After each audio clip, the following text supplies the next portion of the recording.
Sonu talk کے معزز سامعین کو سونو کا سلام۔ دوستو، آج کی کہانی ایک نادان لڑکی کی سبق آموز کہانی ہے۔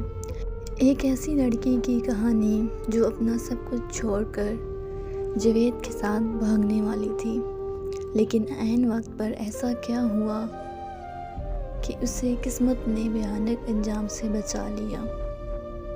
وہ ہامتی کامتی سیڑھیاں چڑھتی چھت پر پہنچی، جانے کیوں نیچے جانے کے بجائے وہ اوپر آ گئی۔ فون بجنے لگا۔ ایک دم سے اس نے سائلنٹ کا بٹن دبایا اور سیڑھیوں کی جانب دیکھنے لگی۔ جاوید۔ وہ فون اٹھائے بکھلائے انداز میں بولی، میں نے سب سامان تیار کر لیا ہے، کہاں ہو؟ میں بس پہنچنے والا ہوں، تم اطمینان رکھو، اور ہاں جلدی سے نیچے آنا، ہمارے پاس وقت بہت کم ہے۔ جاوید نے جلدی سے جواب دیتے ہوئے فون بند کر دیا۔ شبنم کے لیے انتظار اتنا طویل ہو گیا جیسے برسوں سے وہ انتظار کر رہی ہو۔ گھبراتے ہوئے وہ چھت کی دیوار کے پاس آئی اور یوں ہی نیچے جھانکنے لگی تھی، مگر یہ کیا، اس کا دل لمحے کے ہزاروں حصوں جیسے رک سا گیا ہو۔ جاوید گلی کی نکڑ پر بائیک پر اپنے دوستوں کے ساتھ تھا اور اس کے دونوں دوست بائیک سے اتر کر ایک سائڈ پر ہو گئے اور جاوید کا رخ شبنم کے گھر کی جانب تھا۔ شبنم نے دوبارہ اپنا فون نکالا اور جاوید کا نمبر ملایا۔ کال اٹھاتے ہوئے وہ بولا، جلدی نیچے آؤ، میں آ گیا ہوں، اور یہ بتاؤ اپنا زیور اور نقدی ساتھ لیا ہے نا؟ تم اکیلے آئے ہو نا؟ شبنم نے اس کے سوالات کو نظر انداز کرتے ہوئے پوچھا۔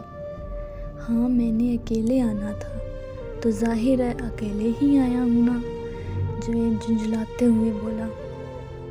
تم فوراً آؤ، وقت کم ہے، وہ گھڑی کی طرف دیکھتے ہوئے دوبارہ بولا، مگر شبنم پر تو جیسے سکت طاری ہو گیا ہو۔ تم سچ کہہ رہے ہو؟ تم اکیلے آئے ہو؟ شبنم کی سوئی وہیں اٹکی ہوئی تھی۔ جاوید پر جیسے شک گزرا۔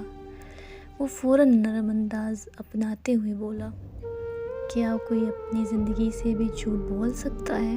میں تمہیں کس طرح یقین دلاؤں کہ میں تنہا ہوں؟ تم آؤ اور خود دیکھ لو، میں تنہا آیا ہوں۔ اب کی بار وہ کچھ زیادہ ہی تفصیل سے جواب دے گیا۔ دونوں طرف سکوت چھا گیا۔ شبنم کی آواز نے سکوت توڑا تو جیسے جاوید پر حیرتوں کا پہاڑ ٹوٹ پڑا۔ وہ کانپتی آواز میں بولی، چلے جاؤ، اور اب دوبارہ کبھی میرے گھر کا رخ نہ کرنا۔ اگر تم یہاں آئے تو جان لو، مجھ سے برا کوئی نہ ہوگا۔ اسے اپنی آواز کسی کھائی سے آتی محسوس ہوئی۔ کون سی ایسی دوست تھی میری ایسی، جس نے مجھے تم سے ملنے سے نہ روکا ہو؟ مگر میں نے کسی کی نہ سنی، یہاں تک کہ اپنے ماں باپ کو دھوکہ دینے چلی تھی۔ ان کی آنکھوں میں دھول جھونک کر میں نے تمہیں اہم جانا، اور تم نے آج بتا دیا۔ مجھ سے بڑھ کر کوئی پاگل ہو ہی نہیں سکتی۔ بے دردی سے وہ گال رگڑتی کال بند کرنے لگی کہ وہ بولا، اگر تم میری اصلیت جان ہی چکی ہو تو سیدھی طرح زیور اور نقدی مجھے دے دو، ورنہ میں تمہاری تصاویر سوشل میڈیا پر ڈال دوں گا، اور پھر تم کسی کو تو کیا اپنے گھر والوں کو منہ دکھانے کے قابل نہ رہو گی۔ غصے سے بولتا وہ چپ ہوا۔ ہر بے ایمان انسان کی طرح وہ اپنی اصلیت پر اتر آیا، مگر شبنم پر اس کا اثر نہ پڑا۔ وہ پھٹ پڑی، جو جی میں آئے کر لو، میں کسی صورت میں پھوٹی کوڑی نہیں دینے والی، اور ایک بات یاد رکھنا، جب کوئی توبہ کرے تو وہ۔ اس نے آسمان کی طرف شہادت کی انگلی اٹھاتے ہوئے کہا کہ وہ کسی کی توبہ رد نہیں کرتا، اور جب آزماتا ہے تو اپنے بندوں کو رسوا نہیں کرتا۔ یہ کہتے ہی اس نے فون بند کر کے دیوار پر دے مارا اور ایسے رونے لگی جیسے اس کا کوئی اپنا مر گیا، مر ہی تو گیا تھا اس کا ضمیر۔ آہ کیا ہوتا اگر میں چھت پر نہ آتی اور اس کے دوستوں کو نہ دیکھ لیتی۔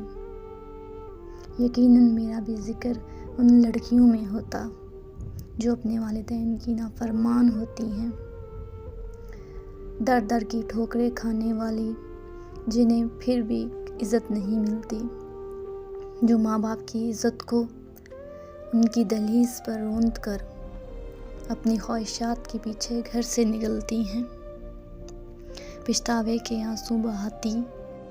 وہ اب سیڑھیاں اترتے نیچے آ رہی تھی، جیسے صدیوں کا بوجھ اس کے کندھوں پر آ پڑا ہو۔ دوستو، ایسی بہت سی کہانیاں ہیں جو ہمارے معاشرے کا حصہ ہیں۔ ان کہانیوں کے بارے میں اگر ہمیں پتہ چل جائے تو شاید کوئی بیٹی یہ قدم اٹھانے سے پہلے 1000 بار سوچے۔ دوستو، میری پوری کوشش ہوتی ہے کہ میں تمام لڑکے اور لڑکیوں کے لیے اس دنیا اور اس دنیا کی تلخ حقیقتوں کہانیوں کو پیش کروں۔ کیا پتہ میری کوئی کہانی سن کر کسی کو کوئی سبق مل جائے اور وہ اپنی زندگی کو برباد ہونے سے بچا لے۔ دوستو، بہت کم وقت ہے یہ زندگی جینے کا۔ خود کو پاک رکھیں، پاک کردار رکھیں، اپنے کردار کو داغدار نہ ہونے دیں۔ یہ زندگی بہت کم مہلت دے رہی ہے ہمیں۔ کچھ اچھا کرنے کی اور کچھ اچھا کیجئے، اپنے رشتوں کا خیال کیجئے، ان کو وقت دیجئے، ان کو پیار دیجئے، خود کو مضبوط اور باہمت بنائیں۔ امید کرتی ہوں کہ میری آج کی کہانی تمام لڑکیوں کو بہت پسند آئی ہوگی۔ اپنی رائے کا اظہار کمنٹ باکس میں ضرور کیجئے گا۔ ملتے ہیں ایک نئی کہانی کے ساتھ۔ مجھے اپنی دعاؤں میں یاد رکھیے۔ اللہ نگہبان۔